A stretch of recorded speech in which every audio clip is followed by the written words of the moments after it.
Don't screw this up, Benji. My whole career depends on it. So just, would you mind just being perfect?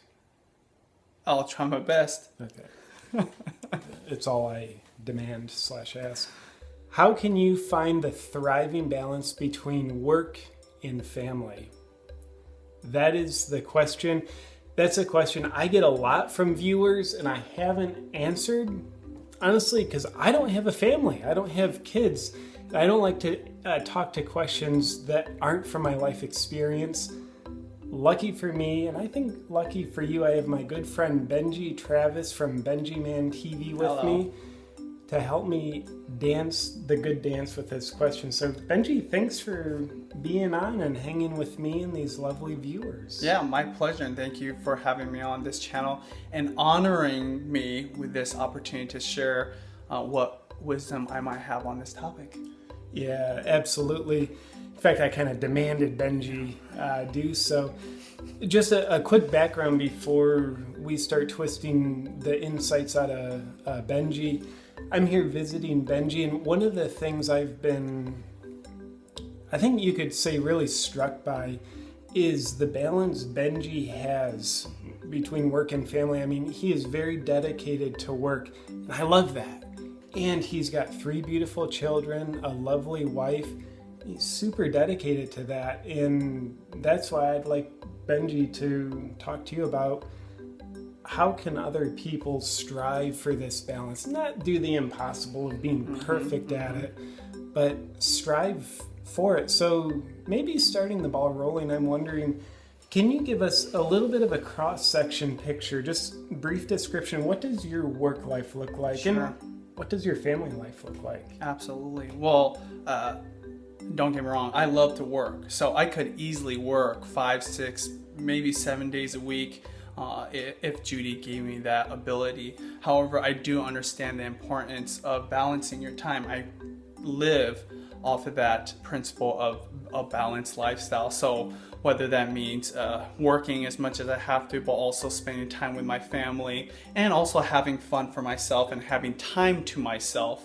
And I love being around the girls and Judy, but there are some times when I need to have that time just for Benji to not just decompose, but to do things that are fun for me. For example, I garden in the backyard, right? It's a small little amount of time that I do that, but it's time for myself to kind of contemplate life and do things. So that's what I strive to do, and not just my everyday life, but just in my life in general. Now, it all boils down to what my ultimate goal in life is, which is to be happy. I think that's anybody's goal, and part of pursuing happiness is to see how other people pursued happiness. And one thing I found is the people that had the levels of happiness that I want to have had a really good balance to their life, which is obviously kind of the question you have for me is, how do I have that work-life balance? And I guess that peace to be able to do what's important, prioritize, but also do things I enjoy and have fun, and to do all that together. So, and I love that word balance. I mean, almost in any life concept, balance. I mean, there's some people with our theme today, work-life balance. Some people are super successful at work. I mean, they're the Donald Trump of their profession, but their family life is either disintegrating or they have no family life. That's how out of balance it can be. And then we all know other people who are just the world's best parent. Parrot might be if they're like from the jungle. The world's best parent, but they might have like actually a hole somewhere else in their life where they don't have their another purpose of their vocation come through them. So I love that word balance. I think that's incredibly insightful. And I'm also wondering, before we maybe get into some tips on how we can find that balance, from your perspective, why would you guess so many people struggle with their work-life balance? Like what trips people up? Well, I think it's just how society influences us. Obviously, work is probably the number one thing that people work on for so long, and they let other things fall off in their life, and then once they hit that success, and sometimes they don't even hit that success, they've realized they've let years or their whole life go by, and now they're trying to repair what they let get broken. So I think that society is a huge influence, and kind of the expectations that society puts in our minds of what we're supposed to be doing, right? What we're supposed to be accomplishing or gaining in life. So I think that's what I've gained the most from looking at some of these other people who I feel like have a happy life, ultimately have a balanced life, and seeing that they don't just prioritize work. I mean, they're not just prioritizing work and family, but also their health, right? Having hobbies and doing things they enjoy and having fun, and learning, so I think it's just all encompassing.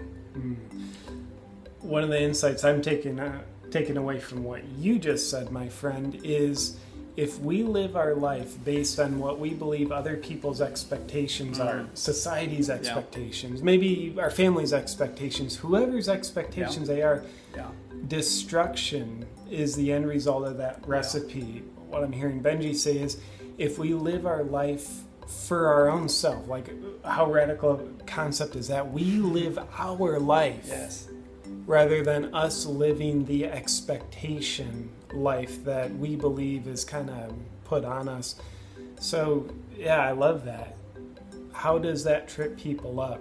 Yeah, I can give you a specific example from my life. So I guess you could look at Judy as that influence, right? And it just, in case people don't know, your wife Judy, very successful YouTube channel. Yeah, my wife Judy has a few YouTube channels. She's best known for It's Judy Time, and I manage her business, but also have my own YouTube channel as well. But in the case of my wife and myself, Judy, the expectations she has of me as a man and a husband in her life, I don't let that be the sole driver of what I'm going to be doing in my everyday life. And I think a big part of that is communication. Just like being honest with yourself, right? Like say you're not married, or say you're not with a person, just being honest to yourself about what you truly want. It's the same in a married situation or a significant other, just like yourself. Communicating exactly what it is that you desire, what you want. A lot of people, they don't want to communicate that, and we were mentioning this before. They just assume the other person would know what that is, because of whatever reason, whether you've been with that person for so long, or maybe you once told them like on a first date or something like that. But I think not just communicating, but regularly reminding them of it, so that they understand that, and they give you that time, or they give you the ability to pursue all the different things that lets you be balanced in your life. And in my case, for example, I love my family and I prioritize them, but I would easily work, right? Thinking providing for my family would be more important than spending time. But Judy, she's like, I really want you to be there for our girls and really raise them up and be more involved in what maybe most other fathers would be with their daughters or in sons, in fact. And I understand that, and I hear that. So vice versa, I tell her, if there's ever times where I'm not able to pursue my goals or achieve my ambitious goals for myself, that I need that time too. Yeah. Does that make sense? It makes a lot of sense. What I heard Benji say is, when we're trying to surf the wave of these seemingly two opposing forces of work and family, what helps us become a balanced surfer is communication. I couldn't agree more. In a way, again, I'm outside looking in. I don't have the big family of kids. Communication. Amen to that. And I would dare say, as you mentioned, communicating, hey, here's what's important for me, and hey, what's important for you. We're the two heads of the family, the two partners. Everything else hinges on that sort of unity. Kind of like the chain is only as strong as its weakest link.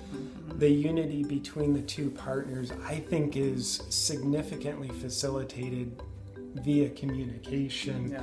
And also another thought I have that comes up about that is, we don't know what the balance actually is unless we're hearing from our partner, what is this from your perspective. Yeah. What's important for you? And I think you mentioned you could work days on end, 12 hours a day, thinking, hey, I'm doing a good job providing for my family. I'm balanced. And your wife, if there's no communication, Judy could be sitting there saying, what the hell's wrong with Benji? How come he doesn't want to be around me and the kids? And the animosity and the anger, the negative feelings that would come from that. And you could go years and not realize that because you're not communicating that. And it just like erupts into something horrendous that you might have been able to prevent, or vice versa, the other person could have prevented by expressing their views on what a balanced life looks like. Yeah, things get scary. One partner gets animosity and then they withdraw from us and we get reactive to them withdrawing, and confusion, and then before too long we wonder, why is the divorce rate over 50%? So Benji, you dropped an incredibly helpful point: communication. What's another insight that's worked for you in your life to help you be the relatively balanced surfer of work and family?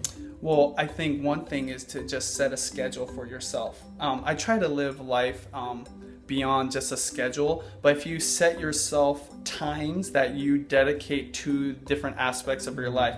So in my case, we're fortunate enough where we can have a 3-day weekend. Typically with a regular work week, you have a 2-day weekend, but we really want to dedicate 3 days to spending time with our family. It's not just spending time with the girls, but spending time with other family and going out and doing things.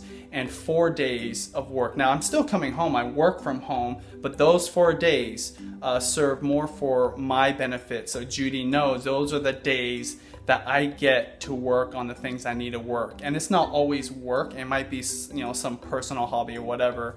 And obviously there's some balance there and there's some give and take. It's not always 4 days, and sometimes it's 5, sometimes it's 6. But having some type of schedule that you can follow to remember to always be giving to different aspects of your life. Last question, we're gonna squeeze from the golden goose here. And this is me making an assumption, so please tell me if it's a wrong assumption. Right. But I'm curious, how would you say being devoted to your family actually enhances your work?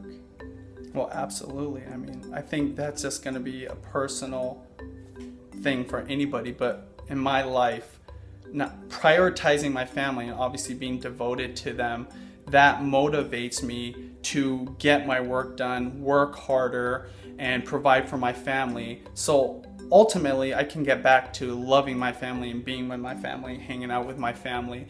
So that's always been, that's what drives all of my actions, my thoughts. And one thing I mentioned to you before we started this is I always err, if I can say error, on the side of spending more time with my family than anything else. Because happiness for me, outside of just being happy in general, is making sure that I'm loving my wife and I am a good parent to my kids. So there is no measurement of how much is too much time for them. But again, like being a great man for my family is going to encompass things beyond just being with them. It's like, who am I? Accomplishing my my financial goals as well as my business goals. Am I able to express myself as an individual? And am I able to just be the best Benji possible? So back to your question about prioritizing my family, having them at the forefront of my life is really what helps me to be as balanced as possible. Thank you for that, my friend. I love that. And I'm curious, can you real quick let everybody know the best places for them to find you and subscribe to you? Well, and what you're all about. Sure. On your channel. All right. Well, I think behind the idea of this question of living a balanced life, the best place to follow me would be It's Judy's Life, which is Judy's daily vlog, which obviously I'm a part of. So that's where we share our life with everybody every single day. So that'd be a great place to start. I also have my food channel where I talk about everything from food to just general health philosophies on BenjiManTV. And most of my social stuff is BenjiManTV as well. So there you go. Very cool. Well, Benji, thank you for being a friend and talking with us. My pleasure. For all you lovely people out there, I'd invite you to keep asking yourself this question: how can I better balance my work, my passions and drives with my family? And maybe we can invite ourselves to kind of be like the surfer. The best surfer is never perfectly balanced. They are always balancing on the wave, which is a perpetual dance of always actually being out of balance. It's just they correct their shifts, their center of gravity, fast enough that to our eye, they appear to be perfectly balanced. So as you dance your dance of working on your balancing, I'll wish you well, and I'll look forward to talking with you guys next time. Awesome. You didn't screw that up too much. Did I screw it up?